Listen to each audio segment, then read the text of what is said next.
하나님의 말씀은 사무엘상 27장 7절에서 10절 말씀입니다. 다윗이 블레셋 사람들의 지방 시글락에 산 날수는 1년 4개월이었더라.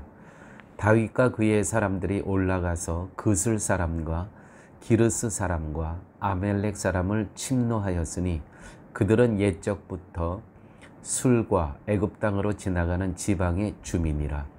다윗이 그 땅을 쳐서 남녀를 살려두지 아니하고 양과 소와 나귀와 낙타와 의복을 빼앗아 가지고 돌아와 아기스에게 이르매 아기스가 이르되 너희가 오늘은 누구를 침노하였느냐 하니 다윗이 이르되 유다 네겝과 여라무엘 사람의 네겝과 겐 사람의 네겝이니이다 하였더라. 아멘. 10황무지에서 사울을 죽이지 않고 보냄으로써 사울과 다윗은 각자 자기 길로 갔다고 성경은 기록하고 있습니다. 분명히 그곳에서 다윗은 사울을 죽일 수도 있었습니다. 그런다 거기서 또 살려주고, 왜냐하면 어떤 상황에서 자기가 사울을 잡을 수도 있지만 하나님의 말씀이 먼저이기 때문에 하나님께서 기름 부은 자를 내 손으로 죽일 수 없다는, 그래서는 안 된다는 그 하나님의 말씀이 먼저이기 때문에 거기서 살려주게 되죠. 그래서 사울과 다윗은 각자 자기 길로 가게 됩니다. 그러나 다윗의 마음 한편에는 여전히 불안함이 남아 있었습니다. 언제까지 이 600명, 가솔까지 합하면 한 3,000명을 데리고 이 광야에서 도피자의 생활을 언제까지 계속할 수 있겠습니까? 정말 상상만 해도 끔찍한 일 아니겠습니까? 함께하는 남자가 600명이요. 식구까지 하게 되면 3,000명 정도 된다는 것이죠. 성경은 이 과정을 생략했지만 피말리는 협상의 순간순간이 아니었을까 우리는 상상할 수 있습니다. 당시 블레셋 나라의 왕은 아기스였습니다. 그런데 다윗은 이 광야의 도피자의 생활을 언제까지 이 많은 식구들과 할 수 있겠습니까? 그래서 그 블레셋 나라의 아기스 왕에게 우리가 망명할 땅을 달라고 하죠. 그때 이 아기스 왕은 시글락이라는 땅을 주게 됩니다. 우리가 이 관계에서 용병의 관계를 맺게 되었던 것을 우리는 알 수가 있습니다. 이스라엘 국민이지만 블레셋 군복 유니폼을 입고 나가 적들과 싸우는 그 용병, 우리가 그와 같은 역할을 할 테니까 우리에게 망명지를 허락해달라. 그것이 바로 시들락이었습니다. 용병이라 하면 애국심 때문이 아니라 돈 때문에 혹은 어떤 이익 때문에 목숨을 걸고 나가 싸우는 것을 용병이라고 하죠.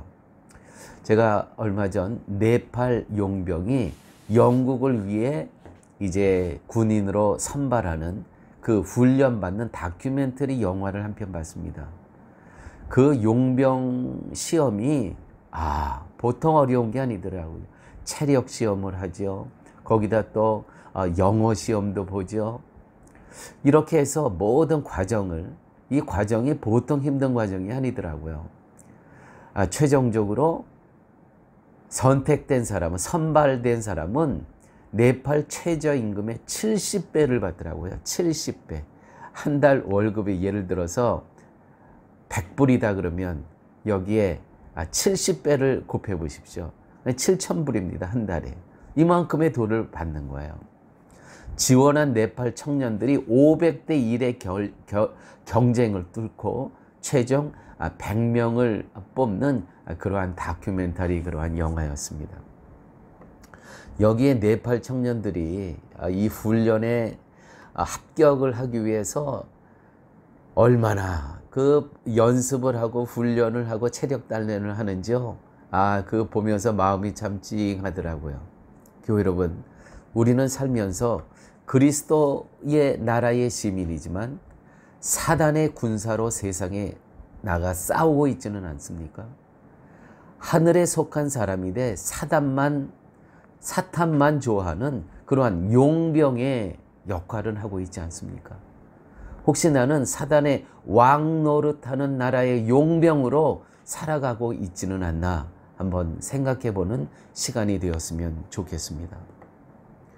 바로 다윗이 그렇게 블레셋 나라의 용병으로 이 계약을 맺고 망명지 땅으로 시글락으로 이제 이주하게 되었다는 것입니다. 결국 다윗은 자신과 함께한 사람들과 함께 다시 블레셋 땅으로 망명을 합니다. 다윗은 두려움과 절망 속에서 이스라엘 원수인 블레셋에 자신의 목숨을 의탁합니다. 여러분, 그런데 만약 다윗이 하나님을 더욱 붙잡고 자신의 목숨을 하나님께 의탁하였다면 어떠한 결론에 이르렀을까요? 이 부분에서 하나님과 교제가 단절된 다윗을 볼 수가 있습니다. 하나님과의 교제가 단절되니까 이제 블레셋 나라의 아기스 왕에게 가서 여러 가지 그 협상의 조건을 정말 불리한 협상을 다 받으면서 그 시글락 땅으로 망명지를 선택해서 가게 된다는 것이죠.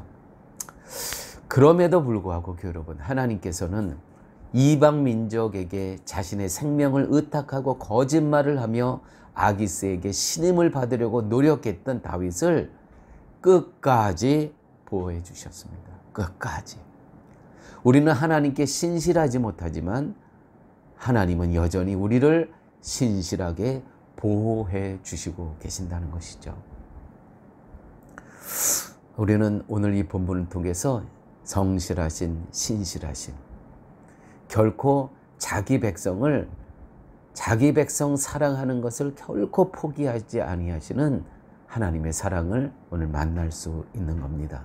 그런데 오늘 본문을 보면 다윗은 블레셋과 우호적인 마을들을 침노하고는 돌아와서는 블레셋의 아기스 왕에게는 유다와 우호적인 마을을 침노했었노라고 거짓말을 합니다. 용병이니까 나가서 싸워야 되잖아요. 그러면 당연히 블레셋과 적대적인 관계, 이스라엘과 협력하는 그 마을들을 침노해야 되는 거 아닙니까? 그런데요, 블레셋과 우호적인 마을들을 침노하고 돌아와서는 그쪽 방향에 있는 유다와 우호적인 마을들을 우리가 침노했었다고, 여기 전유물이 있다고 주면서 이렇게 거짓말을 한다는 것이죠. 다음 시간 본문을 미리 먼저 한번 보도록 하겠습니다. 사무엘상 27장 12절 말씀입니다. 아기스가 다윗을 믿고 말하기를 다윗이 자기 백성 이스라엘에게 심히 미움을 받게 되었으니 그는 영원히 내 부하가 되리라 생각하니라. 유다와 우호적인 마을들을 침노하고 다 죽이고 돌아왔다는 그 얘기를 듣고, 이제 너는 오갈 데가 없이 내 수하에만 있어야 되겠다. 그는 영원히 내 부하가 되리라 생각하니라. 여러분, 착각도 자유죠. 이것이 딱 오늘 본문에 1년 4개월 동안 시글락의 그 망명지에 다윗이 있었던 그때의 이야기입니다. 얼마 동안? 1년 4개월. 사랑하는 교회 여러분, 우리의 인생에 고난이 왔을 때 1년 4개월, 또 그 하나님의 정하신 때에 우리가 감당할 몫은 감당해야 됩니다. 그러한 후에 하나님께서는 놀라운 또 하나님의 길, 하나님의 인도하심, 하나님의 동행하심 속에서 우리를 선한 곳으로 우리를 인도해 주실 겁니다. 아버지 하나님, 오늘 말씀을 통해서 우리가 순간순간 늘 하나님께 질문하고 하나님의 답을 얻고 하나님의 응답을 받고 살아가는 그러한 인생을 살아갈 수 있도록 주의 성령께서 늘 함께하여 주시옵소서. 행여라도 한순간도 하나님과의 소통의 관계와 대화의 관계가 단절됐을 때 이렇게 다윗처럼 망명지로 갈 수밖에 없는 굴욕을 당하면서 그러한 일이 우리의 삶 가운데 일어나지 않도록 주의 성령께서 늘 함께하여 주옵소서. 예수님 이름으로 기도드렸습니다. 아멘.